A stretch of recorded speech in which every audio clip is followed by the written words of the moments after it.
Hello, I'm Kathleen McDermott, and you're listening to Your Life, Your Way. I'm here to remind you that you are not alone.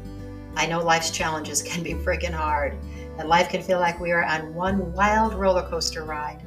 My guests and I are here to inspire you to embrace the possibilities, because you can get off that wild ride and absolutely create a life that you love waking up to every day, because your life is your gift to live your way.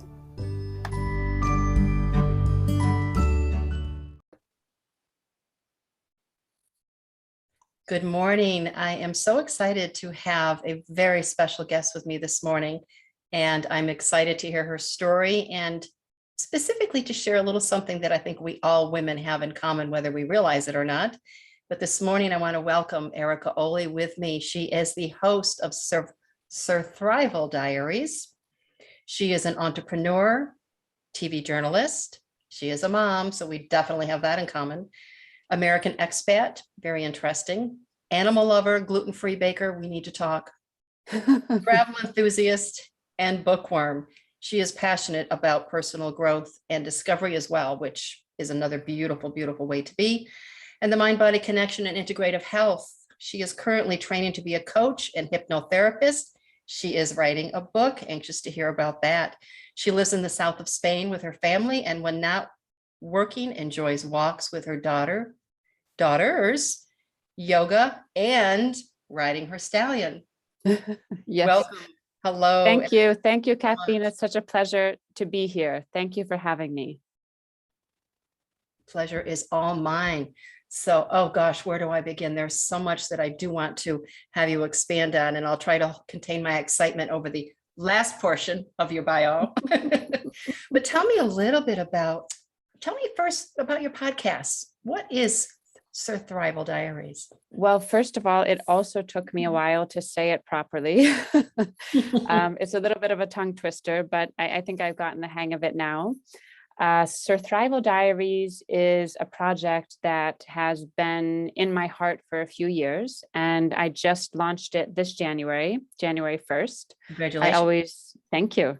New Year's is a very special time for me because it's a time when I am busy planning for the coming year. And I felt it was just a perfect time for me to launch it. And the podcast, I tell a little bit of my own story. I share the stories of other people who have been through difficult things, who have gone through periods of grief, loss, which we all have in some way or another, and emerged from it stronger, maybe a little smarter, and people who really let those experiences mold them in a more expansive way. So that is the essence of the podcast. Wonderful. And I can so relate to, and loss comes in so many different forms, whether it be the death of someone close to us, whether it be a career we lose, whether it be a marriage that falls apart. There's so much that encompasses loss, and we all handle it so differently. Exactly. Mm-hmm. So how did you reach the point as a woman in business, as an entrepreneur? How did you know that was the path that you wanted to take? And we know as women, we do have many responsibilities, but then we also put so much more into our thought processes of how we're supposed to live and move through life. So how did you walk your path and to do all the things that you do, plus being a mom? That's a huge, huge blessing. Well, I'll start from the end of your question. My mom was a very absent mom. She was a workaholic, and I never saw her. So when I had children, I told myself that's not how I wanted to live. And I wanted to learn from the mistakes that my mom made. The outcome of those mistakes was simply not having a very close relationship with me. And it was always very difficult between the two of us because I had a lot of resentment. So when I had children, That was one thing I told myself, that no matter what I did, I wanted to be a mother that was there for them, that was present when I was with them, that spent time with them. And I would say it was the first awakening that I experienced was when my second daughter was born. She's now 8, and my health pretty much collapsed when she was born. And first it was very physical. And then I started having a lot of anxiety attacks. I had a lot of pain, like in my stomach, head spinning, palpitations, all sorts of very strange stuff. And the doctors told me I was fine, and that my tests were great. And some said it was in my head. So I spent quite a while going on a medical journey to try and figure out what was wrong. And then I started looking down other avenues because the conventional medical community wasn't able to help. And I started traveling down a spiritual path. And I started, I had never meditated before. I had never done yoga. I was always into personal development to some degree, but it was very much on the sidelines of my life. And the further I delved into that area, the better I started to feel. And I started to, whether it was changing my diet or meditating, or I met a spiritual teacher who did some very strange things with me. Energy but work. I love it. Exactly. Which, I mean, I even when I think about the experiences today, such as, for example, one time just, using her hands somewhere around my stomach and then pulling something out of my stomach and throwing it out, and me just breaking down in tears and crying for literally 3 days. I cried for 3 days when she did that. I don't know what it was, but it released something. So I started going down a path that was very much my own, and started, for the first time, being able to hear even a little bit what my body was trying to tell me, which had been very difficult for me because I was very much about go, go, go, go, go, and very little listening. And the more I started to listen, and when I started to realize that the moments when I was listening to my body, that it made me feel good, I started to keep doing that. And I continued down the business path, and I had a publishing business before, and I have a fashion business now, shoes, and I have a medical business, so lots of different things. The medical business, actually, the idea for that came up after this, when I realized that the help that I needed wasn't available. I thought maybe I'll just create it. So I found a partner, and we did. We created a medical clinic. So basically, it was starting to listen to myself little by little, realizing it felt good.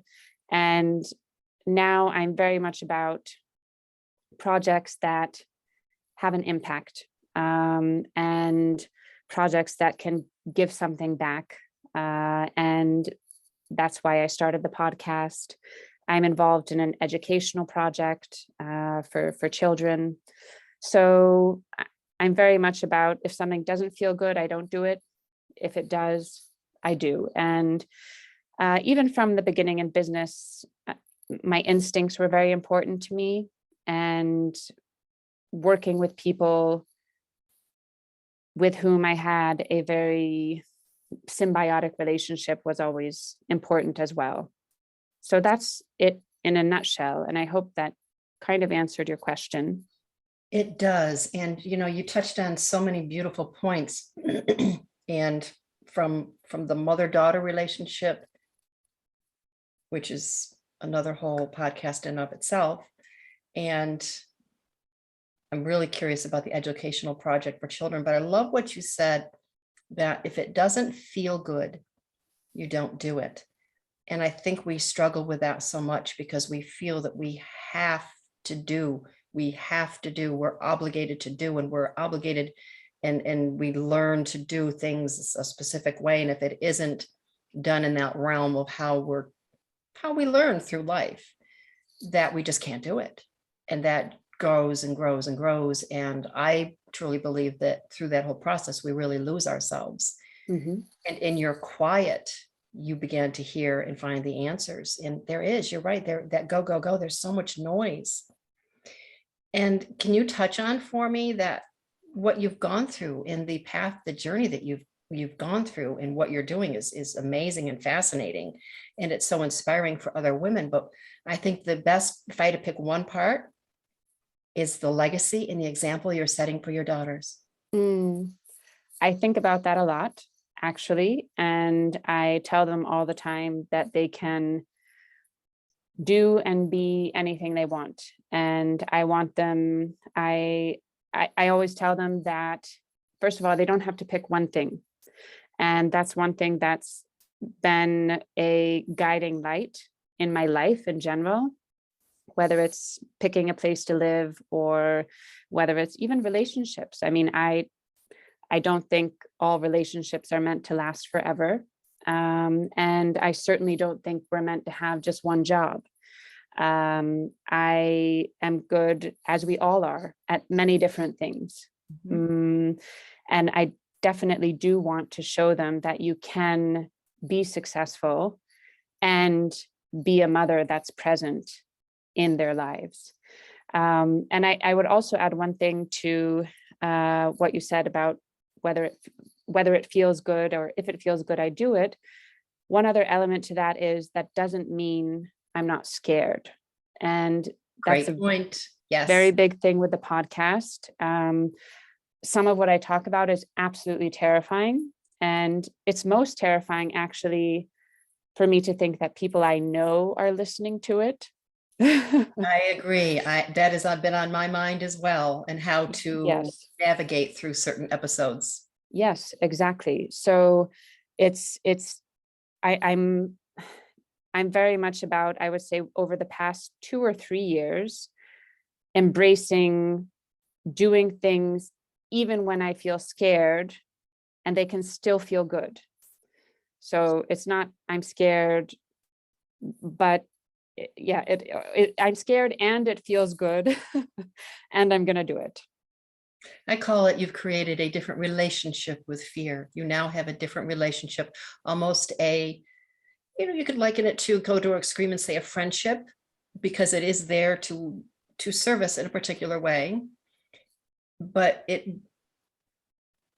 I think we take back a certain control, Mhm. and we team up with fear and move through things, so that if we do need to protect ourselves in a really legitimate certain way, we have fear to do that. But we also have our Mhm. intuition to guide us as to what is safe and the path for us. Exactly. Mhm. And you've done, and I love, because my mother and I have gone through the same breaking, but it's ancestral, and we break cycles. If we don't break those cycles that have been passed through and learned through generations, they just continue.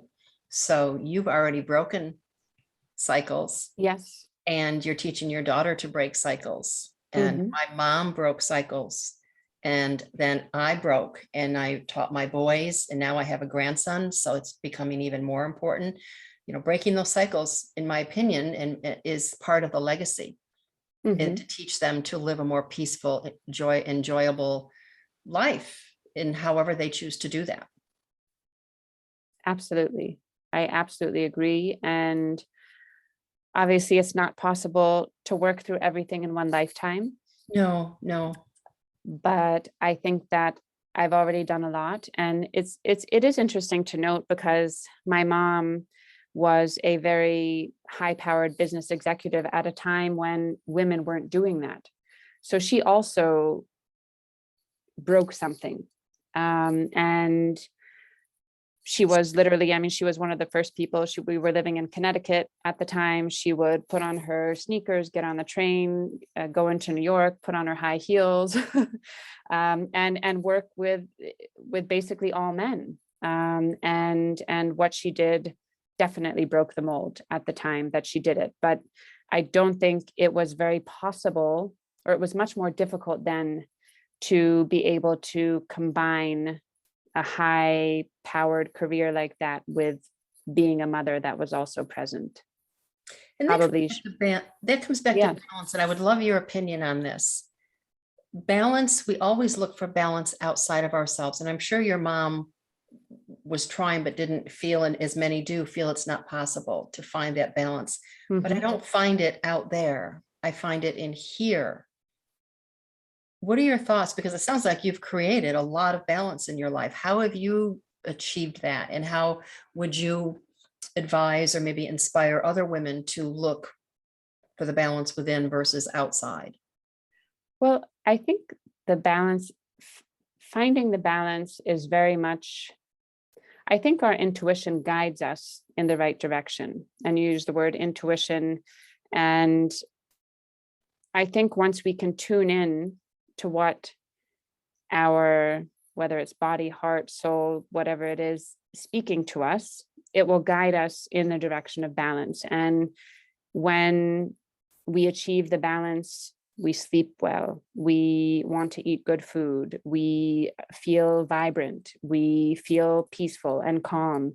And I think it's almost at some points like a trial and error to find the moment when the seesaw teeters and totters and is more or less in balance. And you put a little too much weight, because I do that. Sometimes I do way too much, and my body says, my body's the first thing to say, like, Erika, you have gone too far. Like if I walk too far, work too far, just overdo it, it takes me a few days to recuperate. But I'm also thankful for that, because it keeps me in check. And I think for sure in my mom's situation, she was not in touch with that, because it wasn't possible for her to go and be in touch with that. And I think that especially having the capabilities that we do of working online, working from home, having online businesses, it opens up completely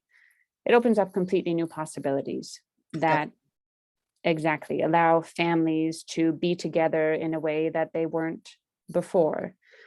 So that's what I would say to the balance. It is listening to the whisper that's inside you and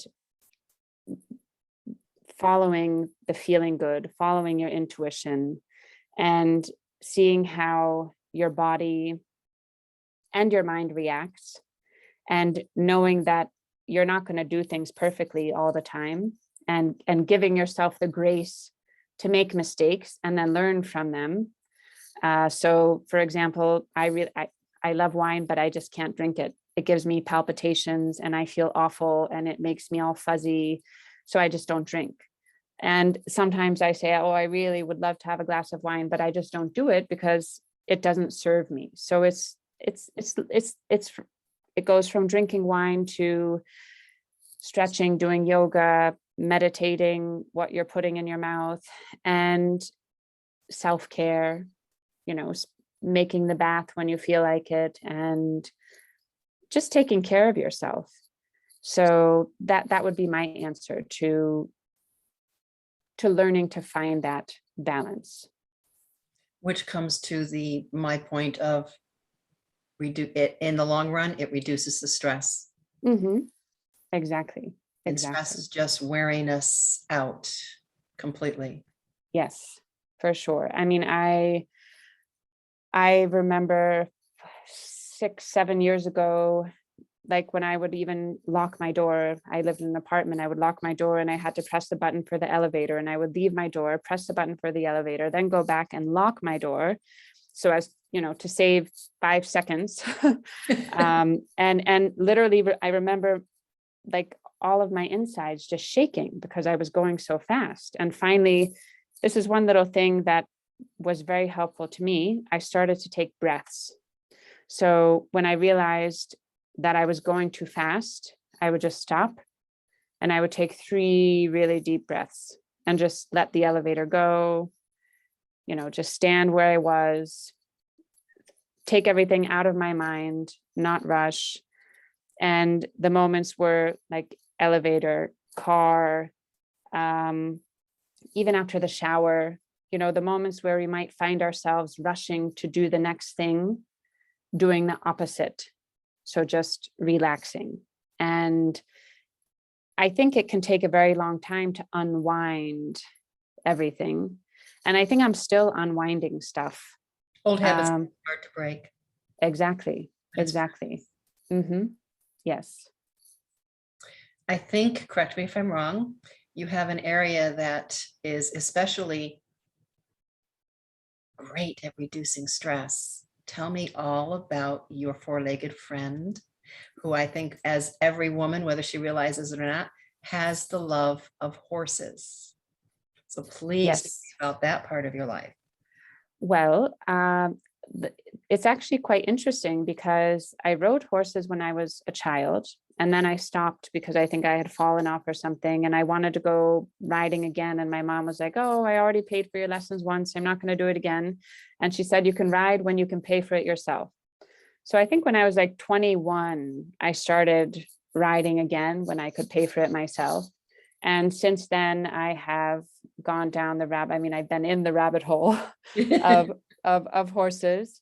And it is like oxygen for me. I mean, it's therapy when my horse is the kindest, just he's very relaxed. He has a very Southern Spanish feel. Even when I ride him, his whole body is just loose and relaxed, and we compete together because we do dressage. I did see that. And he loves it. And that's also, I find myself through the riding, pushing myself sometimes past fears that I may have or limits that I put on myself. And just the act of cleaning him and nuzzling his nose and feeling his fur, it is so therapeutic. And I now share horses with my daughters because they both ride as well. Wonderful. So it's something that we can do together.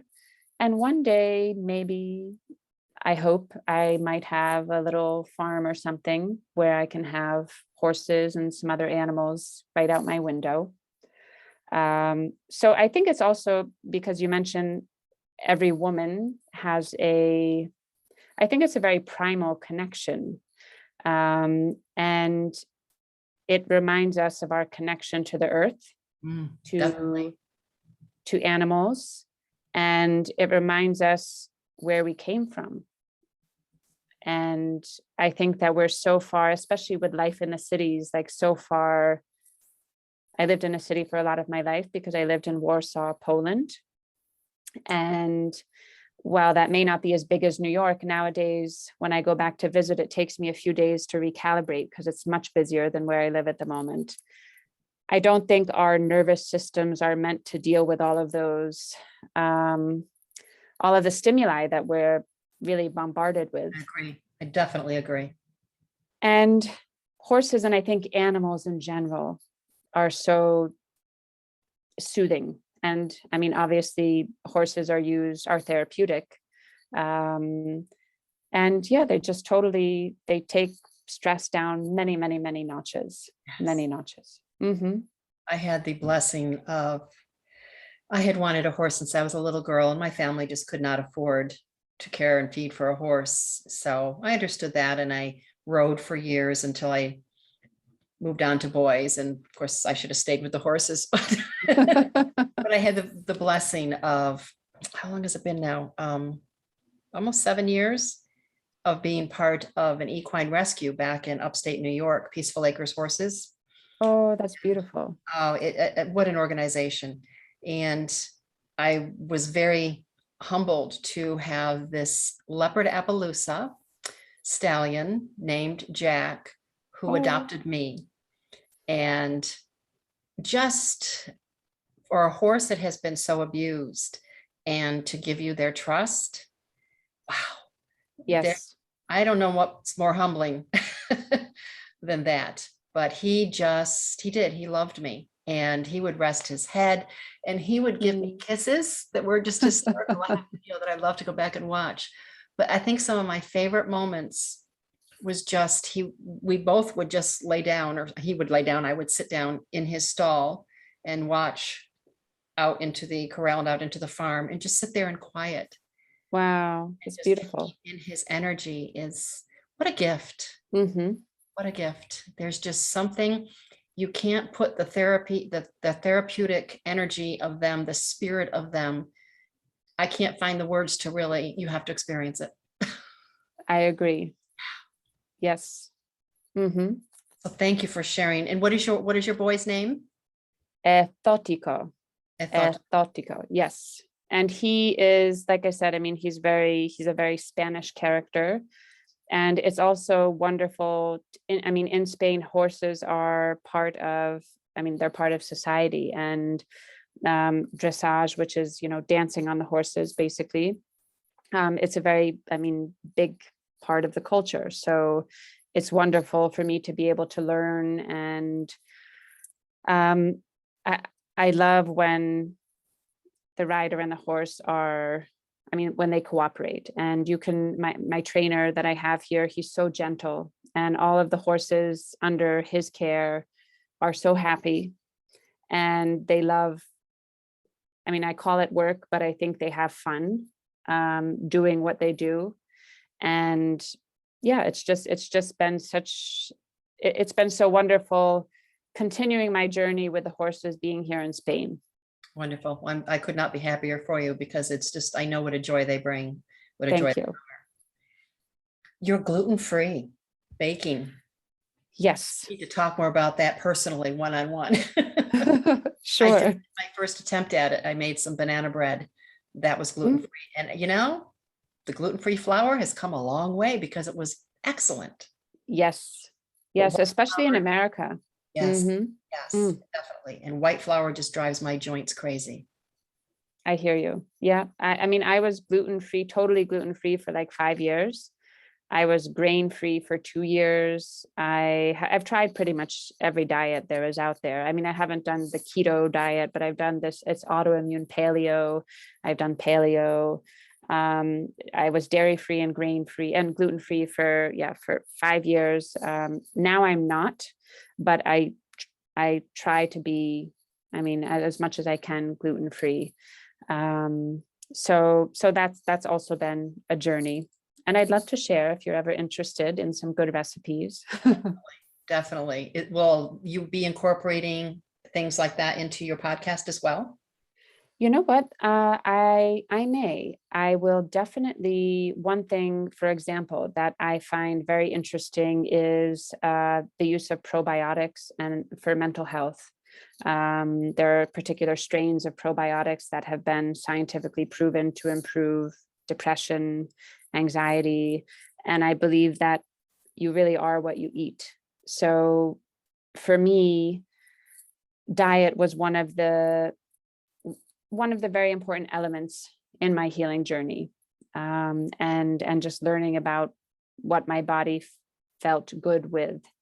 And for many years, anytime I ate gluten, I got very sick. And now I'm okay after I eat it, but yeah, I try to limit it. So probably, yes, I will definitely go into that area. Not exactly sure from which angle, but definitely we'll talk about diet. And in general, I would say like functional medicine, and integrative health, in terms of just getting our bodies to operate at the highest possible level that they can. And it's interesting because, and I can just share from my own personal trying to figure it out myself. Just because I love cheese. So I love cheese, but I have sinus allergies. I now live in a place that allergies, there's always something blooming in Aiken. Yes. Allergies are all year round. So I know cheese adds to the mucus buildup, but I still do it. So there's something underlying there. I don't know if it's and many of us go through these things, and I don't know if it's underlying control thing or or what? So if you could figure that on a podcast, I would love to know that. Well, I can comment on that as far as to say that I think it's only sometimes things have to get really bad for us to make a change. So True. I've learned that the hard way. exactly. And I still do it. And so maybe your allergies haven't gotten bad enough for you to try to try not eating I'm waiting for the cheese. 2x4, Erika. Pretty much, yeah. Because, if it's just a little sniffle, you're like, well, I might as well have a piece of cheese. But for example, with the gluten, when I would get like writhing stomach pains. It was just, I literally couldn't function. I had to lay down, and I would cry for hours. I mean, because it hurt so badly.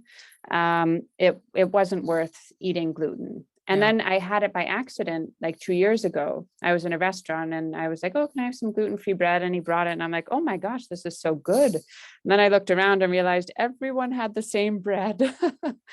But I was fine afterwards. And I was like, ooh, this is nice. So I kept testing and it was fine. But I would recommend doing like a 6-week test. For example, if you were to stop eating dairy for 6 weeks, and then try eating it for 2 days and see what happens. You might find that nothing happens, and then probably cheese is fine. Or you may find that, you've got a terrible headache and your joints ache, and, you've got to sit down for half the day, and then maybe cheese should be off your list. But I love cheese too, so I understand you very well. Heart mouse. Well, Erika, are there any is there a last final inspiration that you can offer women who are going through their own level of stress and overwhelm and exhaustion? And, we all go through our own path of that. Is there a last bit of inspiration you can offer? Well, I can say that life is short, and I've lost a lot of people dear to me. And every time it happens, it only confirms me. It confirms that sentiment, and we will end up regretting it a lot if we get to the end of our lives without having really lived and acted according to what we have in our hearts. And I can say that heart-centered living is so much better than just getting by and going from morning until night without thinking much about what you're filling your life with. And it can be scary at first, but once you get into the rhythm, it's really fun. And I often think about, how will I feel about this at the end of my life? Will I have been happy that I did it? Will I regret if I don't do this? And usually, the answer is very clear. I can feel it. And so I think about death a lot, and it helps me to live. So that would be, I would say, my final thought, if we can be conscious of the fact that we don't have forever, and time flies, and I might be gone in a week. I don't want to have regrets. And if we can get into this deathbed frame of thought, sometimes it can be very useful, not only in figuring out which things matter and which things don't, but what direction we'd like to leave our lives in, and what we'd like to maybe expand on in our lives. Beautiful. I almost don't want to say anything after that, because you said it so beautifully. Thank you for that. Thank you for sharing that. And I'm sure that, I know that my voice isn't the only voice that people need to hear, because my voice isn't going to touch everyone. And I'm sure your voice in this episode is going to touch more than one person. So I cannot thank you enough for being here with us today and sharing your life and your journey. And I do hope, as you move forward with your podcast and your book, that you'll come back and update us on what's going on in your life and share more of your journey with us, because again, it will inspire other women on their. Thank you so much, Kathleen. Thank you for having me, and to everybody listening, thank you for listening. And I hope to be able to join you again soon. So Erika, how can someone reach out to you personally and have their own private conversation with you? Thank you for asking. Well, I can be found not for the time being, but I can be found for the future on my website, which is surthrivaldiaries.com. And I can also be found on Instagram and Facebook. The Facebook is not yet very active, and I hope at some point in the future to be opening some one-on-one coaching, possibly some group coaching, but I'll put more information on that on my website once I'm able to. So yes, I would love to. If anybody would like to continue the conversation, just send me a message and I'd be happy to do so. Well, wonderful. Please, yes, do reach out to Erika and have your own continued conversation. I think she has so much inspiration and beauty and joy to offer. Thank you again, Erika. I appreciate Thank you, Kathleen.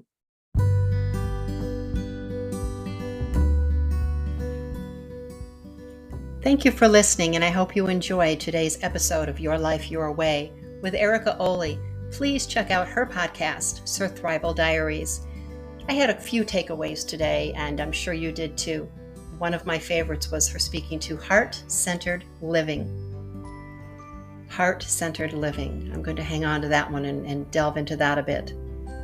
If you enjoyed today's episode, please follow, subscribe, share with your family and friends. I'd be forever grateful. I'm your host, Kathleen McDermott, wishing you a fabulous day, and we'll see you next week.